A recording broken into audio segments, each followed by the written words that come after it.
అందరికీ మరణాత. దేవుని చిత్తమును బట్టి మరి యొక్క శిలువ ధ్యాన దినములలో ప్రవేశింపచేసిన దేవునికే మహిమ కలుగునుగాక. మీ అందరికీ శిలువ శక్తి, శిలువ దీవెన కలుగునుగాక. ఆమెన్. శిలువ అనగా ఏమిటో మనము ధ్యానం చేస్తూ ఉన్నాం.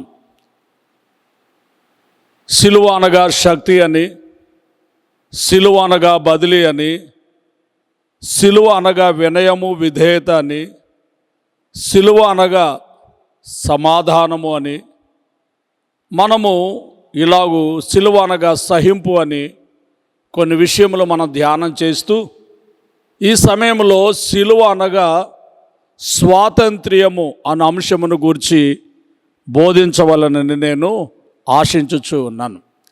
అందుకు ఈ దినమందు యోహాను సువార్త 8వ అధ్యాయం 31 వచనము నుండి కొన్ని వచనములు మనం ధ్యానం చేద్దాం. కాబట్టి యేసు తనను నమ్మిన యూదులతో, మీరు నా వాక్యమందు నిలిచిన వారైతే నిజముగా నాకు శిష్యులై ఉండి సత్యమును గ్రహించెదరు. అప్పుడు సత్యము మిమ్మను స్వతంత్రులుగా చేయనని చెప్పగా, వారు మేము అబ్రహాము సంతానము, మేము ఎన్నడూనూ ఎవనికిని దాసులమై ఉండలేదే, మీరు స్వతంత్రులుగా చేయబడుదరని ఎలా చెప్పుచున్నావని ఆయనతో అనిరి. అందుకు యేసు, పాపము చేయి ప్రతివాడును పాపమునకు దాసుడని మీతో నిశ్చయముగా చెప్పుచున్నాను. దాసుడు ఎల్లప్పుడూ ఇంటిలో నివాసము చేయడు, కుమారుడు ఎల్లప్పుడూ నివాసము చేయను. కుమారుడు మిమ్మల్ని స్వతంత్రులుగా చేసినడలా మీరు నిజముగా స్వతంత్రులై ఉందురు. ఆమెన్. ప్రియమైన వాళ్ళరా, గమనించండి. శిలువ అనగా మనలను స్వతంత్రులుగా చేసేటటువంటి ఒక సాధనమై ఉంటూ ఉన్నది.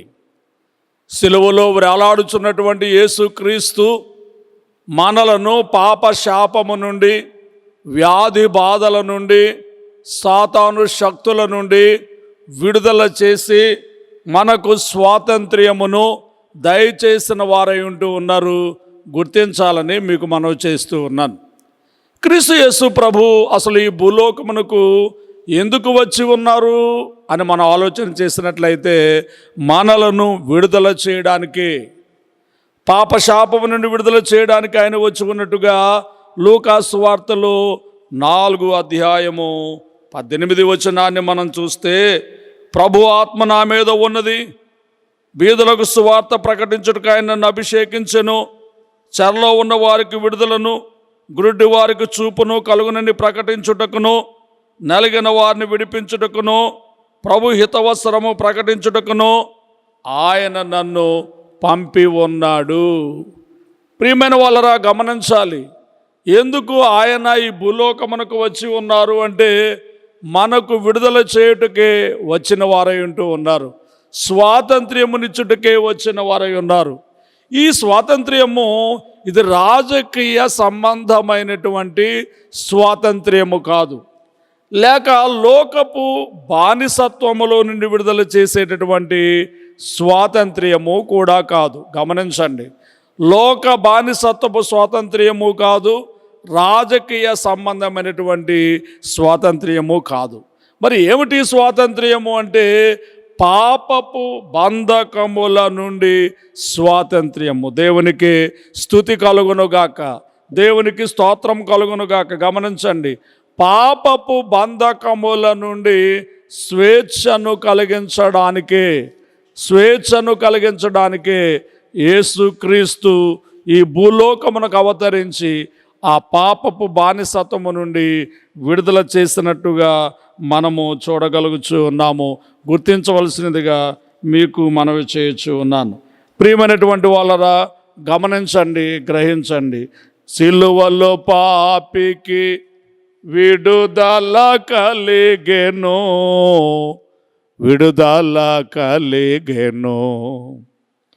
కలువరిలో నవ జీవన మొదవెను.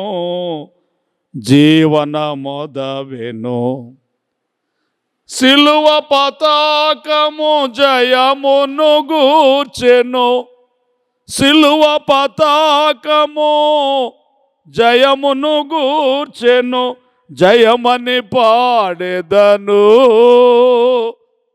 నా విజయమే పాడెదను.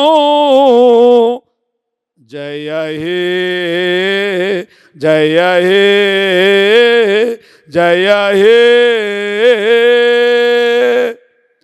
ప్రియమైనటువంటి వాళ్ళరా, ఇది పాపపు బంధకముల నుండి స్వేచ్ఛ, పాపపు బంధకముల నుండి స్వాతంత్ర్యము, అనగా అపరాధులము అనే తీర్పు నుండి స్వేచ్ఛ, పాపపు శిక్ష నుండి స్వేచ్ఛ, ధర్మశాస్త్రము చేసే నేరారోపణ నుండి స్వేచ్ఛ, చావు భయము నుండి స్వేచ్ఛ, భవబంధముల నుండి స్వేచ్ఛ, ఆస్తి పాస్తుల కట్ల నుండి స్వేచ్ఛ, క్రీస్తును అనుసరించకుండా దేవుని సేవించకుండా అడ్డుపడే అన్ని సంకెళ్ళ నుండి స్వేచ్ఛ కలిగించుట. దేవునికి స్తుతి కలుగునుగాక.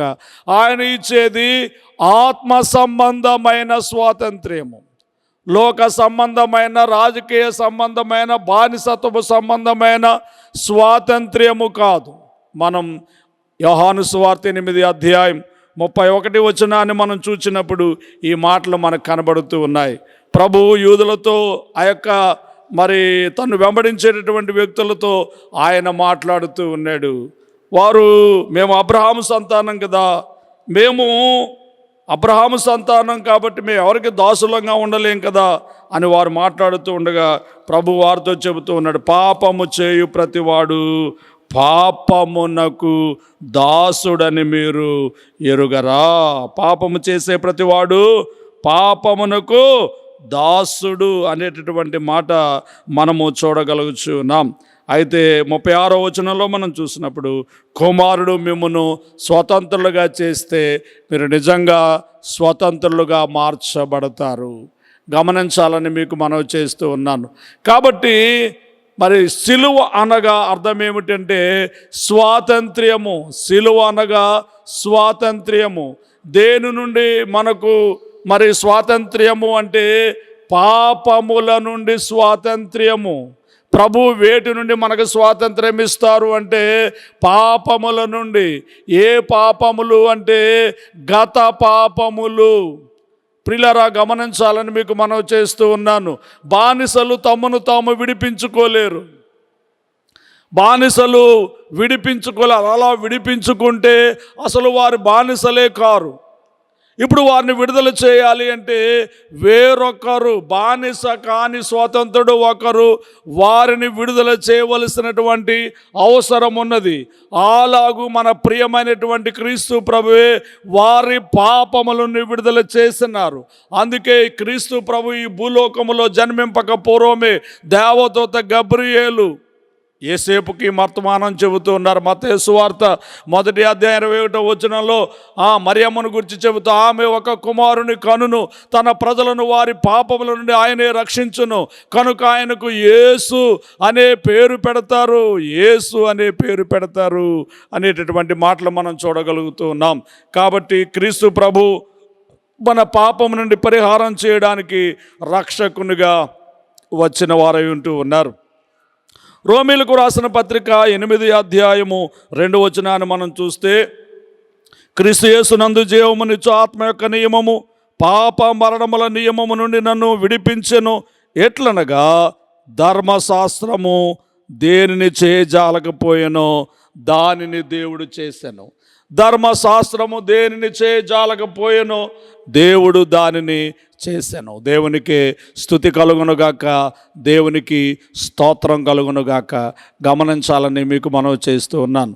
కాబట్టి దేవుడే మనలను స్వతంత్రులుగా, ఎక్కడి నుంచి అంటే పాపము నుండి స్వతంత్రులుగా చేయడానికి, పాపము నుండి స్వతంత్రులుగా చేయడానికి ఆయన ఈ భూలోకమునకు వచ్చిన వారుగా ఉన్నారనే సంగతి, స్వాతంత్ర్యం ఇచ్చిన వారుగా ఉన్నారనే సంగతి మనము గ్రహించవలసిన వారమై ఉన్నాం.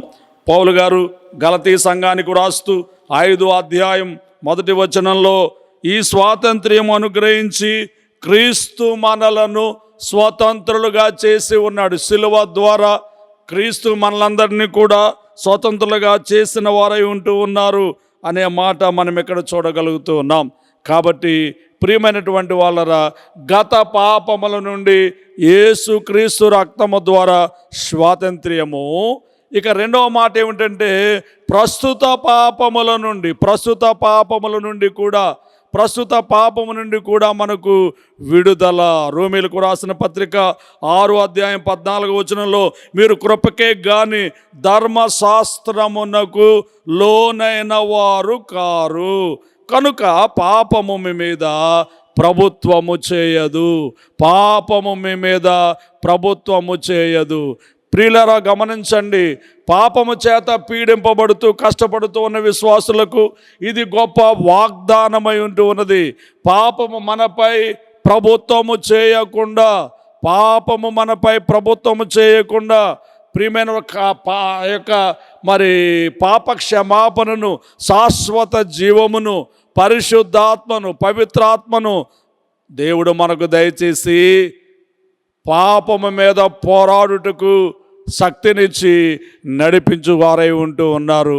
గమనించాలని నేను మీకు తెలియచేస్తూ ఉన్నాను. కాబట్టి గత పాపము నుండి విడుదల, ప్రస్తుత పాపము నుండి విడుదలను దేవుడు మనకు దయచేయచ్చు ఉన్నట్టుగా, శిలువ ద్వారా అట్టి గొప్ప స్వాతంత్ర్యమును దేవుడు మనకు దయచేయచ్చు ఉన్నట్టుగా మరి గుర్తించవలసి ఉన్నది.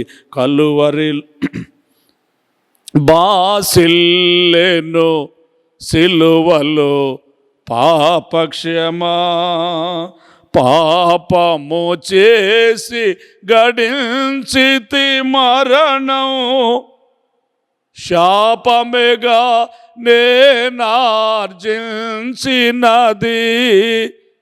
కాపరివై నన్ను బ్రోచితివి, కాపరివై నన్ను బ్రోచితివి, బాసిల్లెను సిలువలో పాపక్షమా, యేసు ప్రభు నీ దివ్యక్షమా, బాసిల్లెను సిలువలో పాపక్షమా, కలువరిలో నా పాపము పొంచి సిలువకు నిన్నో ఆహుతి చేసే, కలుషహరా కరుణించితివి, కలుషహరా కరుణించితివి, బాసిల్లెను సిలువలో పాపక్షమా. దేవునికి మహిమ కలుగునుగాక.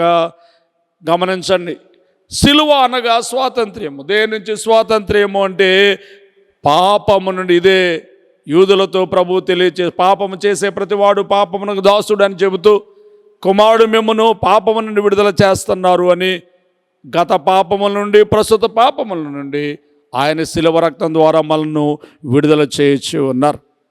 మరి ఒక ప్రధానమైన మాట ఏమిటి అనగా, ఈ శిలువ ద్వారా దేవుడు సాతాను, అపవాది, అంధకార శక్తుల నుండి మనలను విడుదల చేయొచ్చు ఉన్నారు.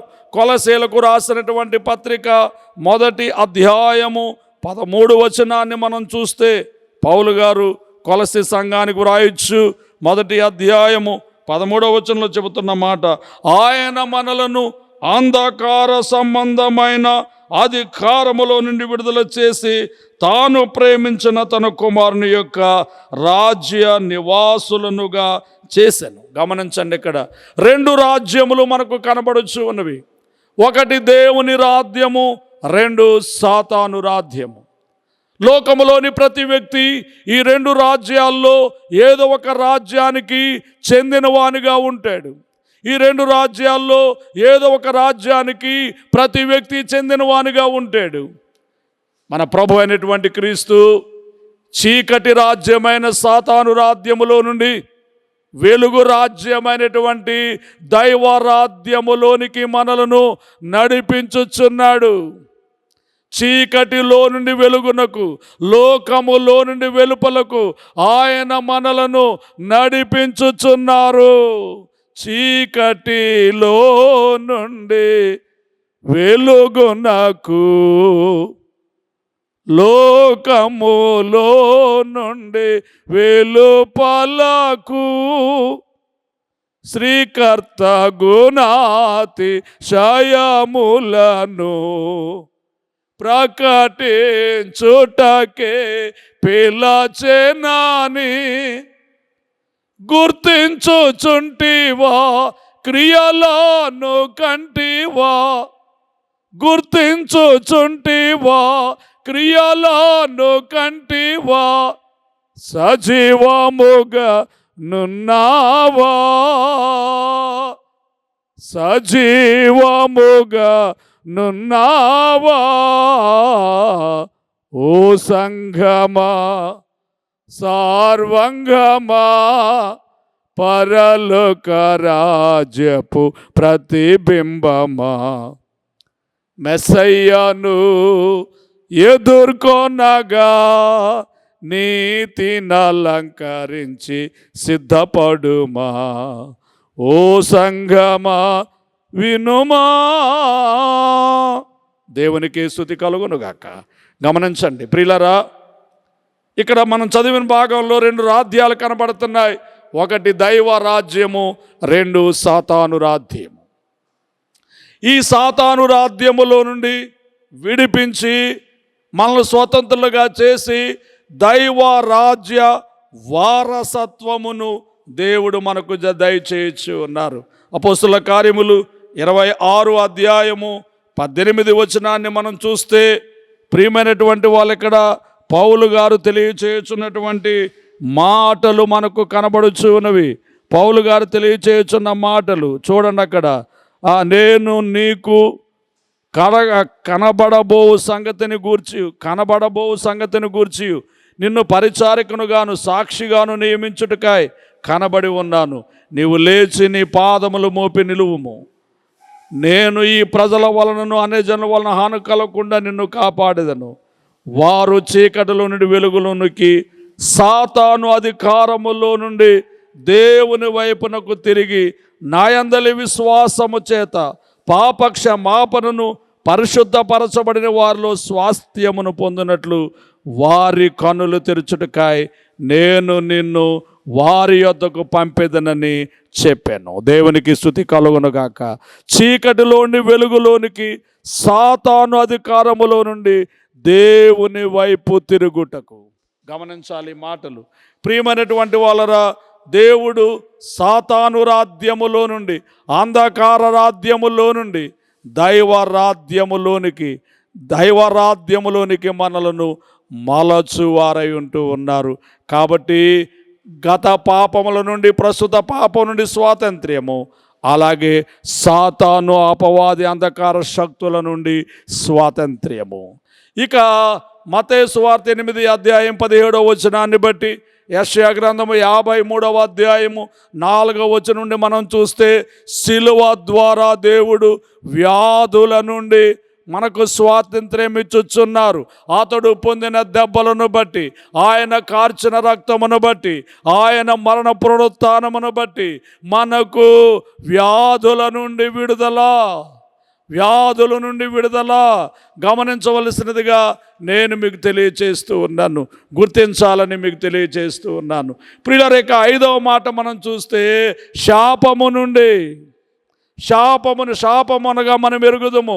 దేవుని ఆజ్ఞలను మీరినందువల్ల, మీరు చేసిన పాపాన్ని బట్టి, మీరు చేసిన పాపాన్ని బట్టి వచ్చినటువంటి శాపాన్ని యేసుక్రీస్తు తనపై వేసుకొని, ప్రియమైన వాళ్ళరా గమనించండి, దేవునికి వ్యతిరేకంగా చేసినటువంటి, దేవుని ఆజ్ఞలకు వ్యతిరేకంగా చేసినటువంటి ప్రతి నేరమునకు శిక్ష ఆయన అనుభవించి, రోమీయులకు రాసిన పత్రికలో 5వ అధ్యాయం ప్రకారం మరి మనం ఇంకా పాపులమై ఉండగానే క్రీస్తు మన కొరకు చనిపోయాను, మనము శత్రువులుగా ఉండగానే క్రీస్తు మన కొరకు చనిపోయాను అను మాటలు మనం 5వ అధ్యాయం 6వ వచనం నుంచి మనం చూసినప్పుడు మనకు కనబడుచు ఉన్నది. భక్తి పరుల కొరకు కూడా ఒకడు చనిపోడు, కానీ భక్తిహీనుల కొరకు ప్రభువే చనిపోయినట్టుగా మనము చూడగలుగుతూ ఉన్నాం. కనుక ప్రియమైనటువంటి వాళ్ళరా, ఆయన మ్రాను మీద వ్రేలాడి మనకు ఈ భారము లేకుండా తీసివేసిన వారై ఉంటూ ఉన్నారు. గుర్తించవలసిందిగా మీకు మనవి చేస్తున్నాను. అందుకే గలతీయులకు రాసిన పత్రికలో అబ్రహాము పొందిన ఆశీర్వచనము అల్పులమైనటువంటి మనకు లభించుటకు ఆయన శాపగ్రస్తుడు ఆయననే మాటలు మనం చూస్తున్నాం. రోమపత్రిక 8వ అధ్యాయం 1వ వచనం ప్రకారంగా ఇప్పుడు క్రీస్తు యేసునందున్న వారికి ఏ శిక్షావిధి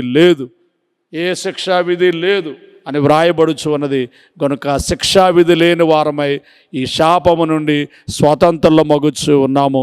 గ్రహించవలసిందిగా మీకు మనవి చేస్తూ ఉన్నాను.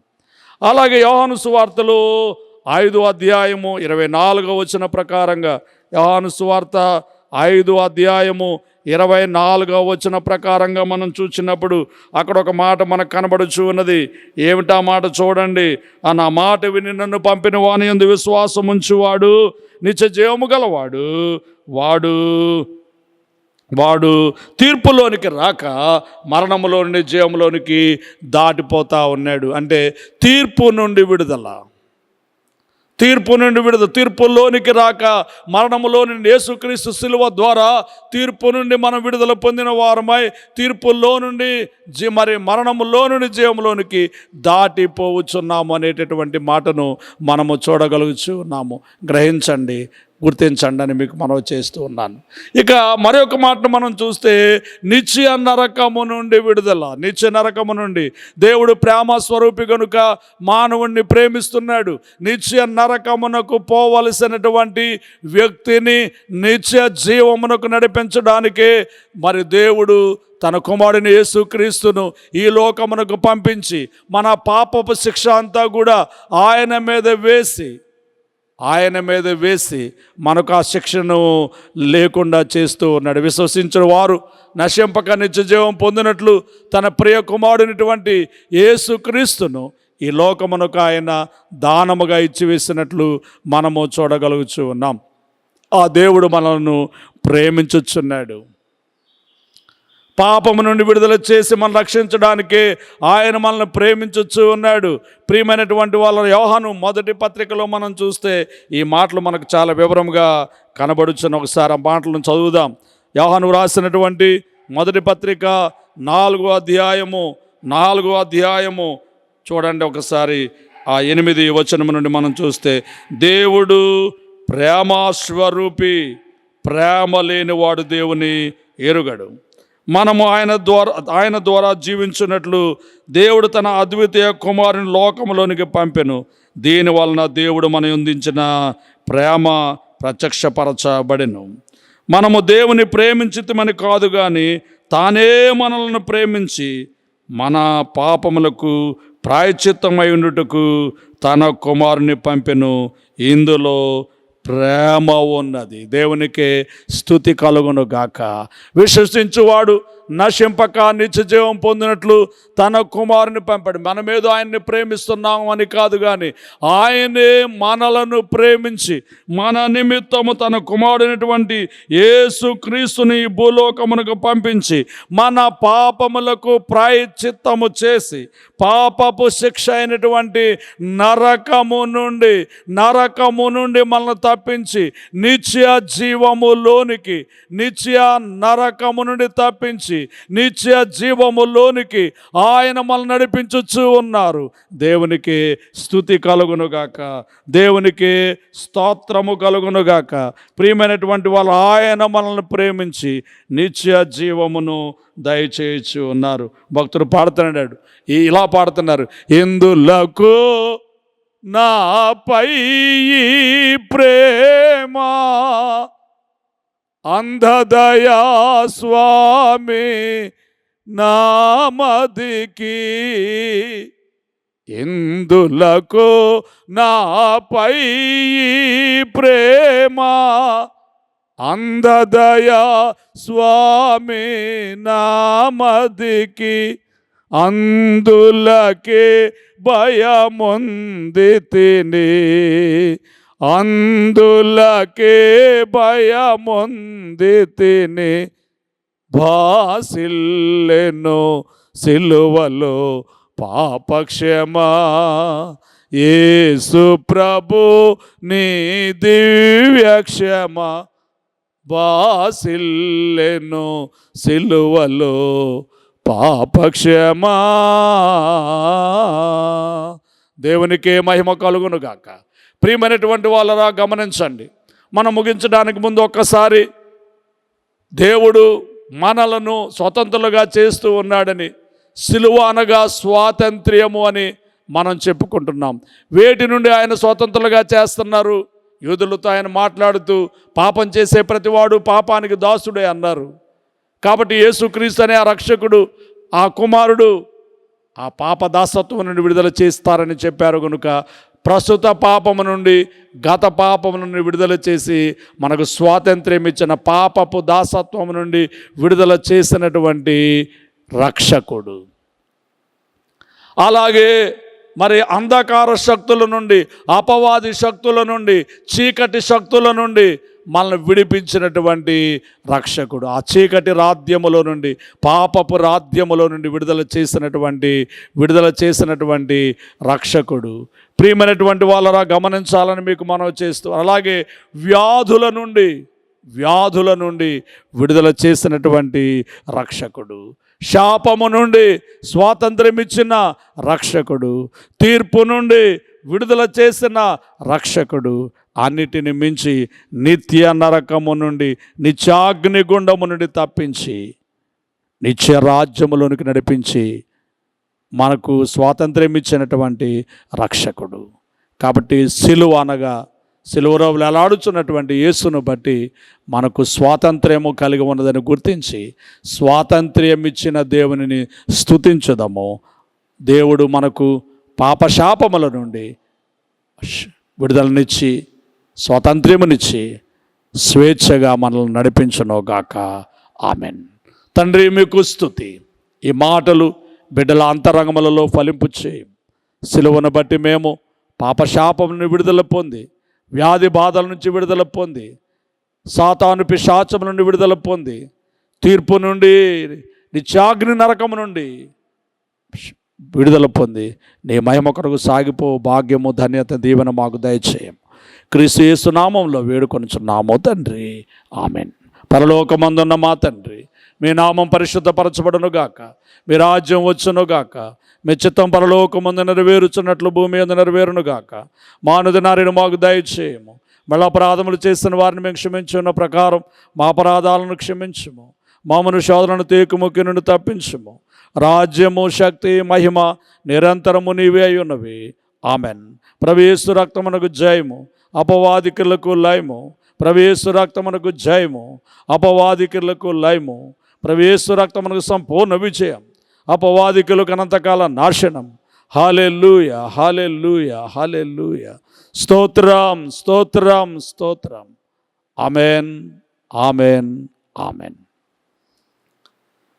మన తండ్రి అయిన దేవుని ప్రేమ, రక్షకుడైన యేసుక్రీస్తు వారి యొక్క కృప, సహాయకుడుగా ఆత్మ తండ్రి అన్యోన్య సహవాసము కూడి వచ్చిన మనెల్లరకు ఆయన వెంబడించి వారందరికీ తోడై ఉండునుగాక. ఆమెన్. మరణాత.